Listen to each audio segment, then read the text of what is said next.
Cette vidéo est sponsorisée par Nvidia. Découvrez en description comment aller plus loin avec l'IA, plus vite avec RTX. Je pense qu'on n'avait pas besoin d'une occasion particulière pour revenir sur l'inclusion des personnes en situation de handicap dans le secteur de l'animation. C'est un sujet qu'on a déjà abordé et cette année, nous avons demandé à Creative Handicap de bien vouloir venir présenter ce qu'ils font, qui ils sont et ce qu'ils font. Donc merci à Nicolas, qui est directeur du développement de Creative Handicap, de présenter l'association. Merci beaucoup. Je te laisse la parole. Merci Véronique. Et effectivement, donc déjà, je voudrais remercier toute l'équipe des Radiraf de me donner l'opportunité de présenter l'association aujourd'hui. Et donc, en ce jour effectivement du Duo Day et puis en cette semaine de la semaine européenne de l'emploi des personnes handicapées. Et l'avantage qu'on a aujourd'hui, c'est qu'on a les chiffres de 2023.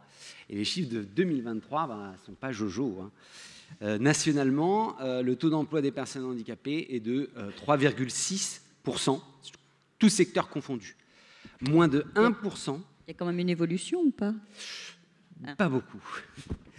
Et moins de 1% de personnes en situation de handicap sont en apprentissage. Et alors, si je donne le chiffre dans les studios de l'animation, on est proche de zéro. Pas à zéro, mais on est proche. Donc, il y a un sujet. Et finalement, nous, c'est notre sujet depuis 20 ans, puisque l'association a été créée en 2003 par Sylvie Sanchez pour œuvrer dans l'inclusion socio-professionnelle des jeunes en situation de handicap via la création, via l'art et la création numérique, donc Creative Handicap. On part des constats qui sont clairs, hein, vous les voyez ici. On avait dans notre association des jeunes qui venaient nous voir parce que ils étaient recalés des écoles classiques de la création artistique et numérique. Pourquoi? Parce que effectivement, l'accès à la connaissance, la culture, à l'information n'est pas accessible ni adapté aux personnes en situation de handicap. Et si on regarde plus en détail, les outils digitaux non plus, de digital learning, ne sont pas accessibles.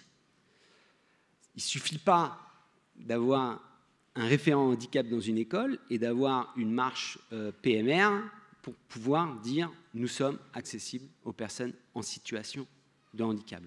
Donc nous, notre leitmotiv a été de rendre la formation accessible et ludique, bien entendu, à tous, via des contenus interactifs innovants et réalisés par les jeunes en situation de handicap. Donc d'où nous venons, je l'ai dit, fondée en 2003 par Sylvie Sanchez, je voudrais lui rendre hommage, c'est une femme exceptionnelle qui a monté ça toute seule. Donc, et comme femme exceptionnelle, elle n'aime pas forcément être sur le devant de la scène, donc je voudrais lui rendre hommage. Et je m'y colle aujourd'hui, mais c'est surtout elle qui a porté ça depuis toutes ces années. Et donc aujourd'hui, Creative Handicap, c'est une association et qui, finalement, en évoluant, en adaptant ses activités, c'est devenu une formation professionnelle pour les personnes en situation de handicap sur les métiers de la création numérique, la formation Chiara, que je vais vous présenter. Et c'est aussi, par ailleurs, un studio de création numérique que l'on a monté très récemment parce que, justement, on avait besoin de continuer à prouver que ces jeunes, même formés, en fait, ils sont aussi capables que n'importe quel valide sur nos métiers et notamment les métiers de l'animation. Je vois que tu as le macaron d'utilité sociale. Je ne l'ai pas dit, mais vous êtes lauréat de la Grande Fabrique de l'Image. Exactement, nous sommes lauréats. Donc, qu'est-ce que la formation Chiara? Donc, comme je l'ai dit, c'est une formation à destination des jeunes en situation de handicap sur les métiers de la création numérique. Donc, nous accueillons chaque année 15 personnes, donc des petits effectifs de tout type de handicap, même si principalement nous avons des personnes avec des troubles autistiques qui nous viennent de nos partenaires handicap, d'établissements spécialisés de la région. Nous sommes basés à Nanterre, à côté de Paris, dans les Hauts-de-Seine. Et donc nous faisons sur 3 ans une année de préparation initiale. Initiale pourquoi? Parce que ces jeunes, même si on a pu détecter qu'ils avaient des capacités créatives, ils ont des grosses difficultés d'habilité sociale. Et donc il faut travailler sur ça, il faut travailler sur le savoir-être en entreprise, et puis bien sûr sur les fondamentaux techniques, même si eux savent déjà dessiner, et puis en autodidacte, ils ont appris à utiliser les logiciels professionnels. Donc on va venir, pendant ces 3 ans, les aider à prendre en main les logiciels comme que vous connaissez tous, hein, la suite Adobe, Blender, WordPress bien sûr, et Unity, Unreal. Je dis bien sûr WordPress, et finalement ça me fait revenir au point juste dessus. On prépare aujourd'hui au titre professionnel de concepteur, designer UI. Vous allez me dire, mais qu'est-ce que je fais là? En fait, c'est parce que nous, on travaillait uniquement sur l'animation. Mais avoir un diplôme dans l'animation pour des personnes en situation de handicap qui ont des parcours chaotiques, certains ont le bac, certains n'ont pas le bac, certains savent à peine écrire ou lire, comment on fait pour avoir un diplôme qui réunit tout le monde? Et en fait, il n'y a que ce titre professionnel qui est délivré par le ministère du Travail et qui nous permet d'englober tout le monde. Et d'arriver à un niveau qui est suffisant, normalement, pour que les entreprises les accueillent, un niveau 6, Bac+3. Donc ensuite, qui leur permettra ensuite d'aller dans d'autres formations comme les vôtres, beaucoup plus spécialisées. Mais ce sont des gens qui peuvent aussi rentrer en entreprise. Et c'est des gens qui devraient normalement rentrer en entreprise. Il y en a beaucoup qui s'y prennent goût, finalement. On a réussi à les remobiliser et ils se disent, finalement, moi, j'ai peut-être un avenir professionnel. Donc, je peux me spécialiser et aller chez vous, chez d'autres écoles qui présentent ici. Nous, ce qu'on a fait, et c'est ça le plus important, et c'est ce qu'on vous recommande, on a déjà rencontré pas mal d'entre vous, c'est d'adapter finalement la pédagogie. Parce que comme je l'ai dit, c'est pas parce qu'on a un référent handicap et une marche PMR qu'on est accessible aux personnes en situation de handicap. Il faut adapter la pédagogie et adapter la pédagogie aux moins comprenants. C'est ça la difficulté. Alors ça prend du temps, en effet. C'est un peu une révolution pour certains d'entre vous parce que c'est un secteur assez compétitif, il faut aller vite. Et effectivement, eux, ils ont un peu plus besoin que d'autres pour ne serait-ce qu'acquérir les compétences. Une fois qu'ils les ont, ils sont aussi compétents et efficaces que n'importe quel travailleur. C'est ça qu'il faut se dire.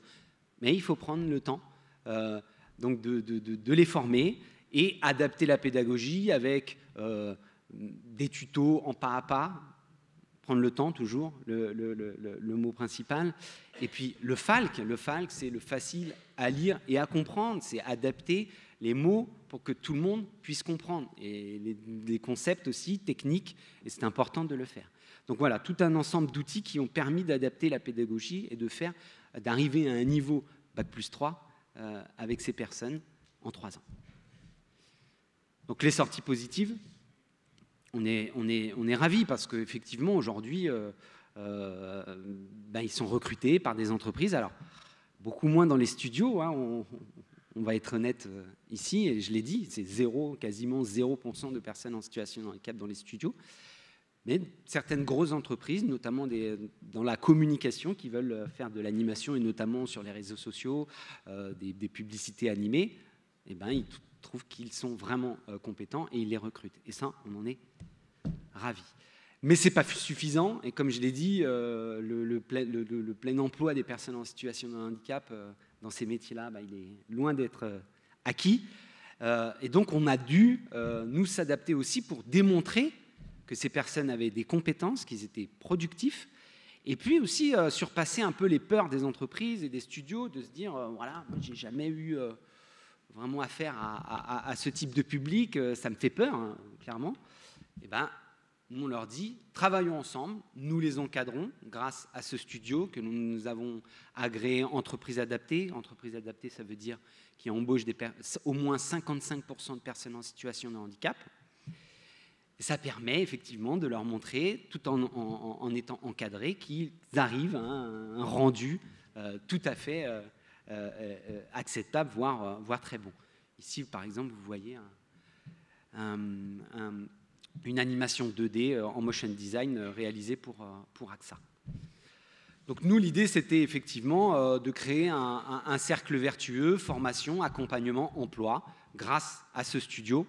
Et puisqu'on va parler marketing et commercial, c'est de permettre aussi aux entreprises, aux studios, de respecter leur obligation de 6% d'embauche de travailleurs handicapés grâce à nos prestations, qui sont déductibles de la taxe AGFIP. Je ne vais pas rentrer là-dedans, mais lorsque vous avez plus de 20 salariés, vous devez embaucher 6% de travailleurs handicapés. Si vous ne le faites pas, vous payez une taxe.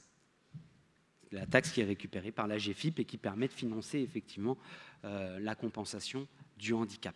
Donc il y a plein de services autour de l'AGFIP qui vous permettent de vous aider pour embaucher des personnes en situation de handicap. Donc je ne vous jette pas la pierre. Auparavant, il n'y avait pas de formation pour les personnes en situation de handicap. Et maintenant, vous n'avez plus de raison de ne pas les embaucher. Bon, je passe rapidement. Voici le type de prestations, mais ce n'est pas le sujet. Le sujet, nous, c'est l'accessibilité. Tout ce que nous réalisons, ils sont réalisés par des personnes en situation de handicap, quel que soit le handicap. Donc quand on le pense en conception universelle. Et vous devriez faire la même chose parce que c'est un public aussi qui peut être acheteur de vos animations, de vos jeux, de vos films, etc. Donc pensez à eux. Ils sont chez eux parfois et ils seraient bien contents de pouvoir avoir accès à vos animations.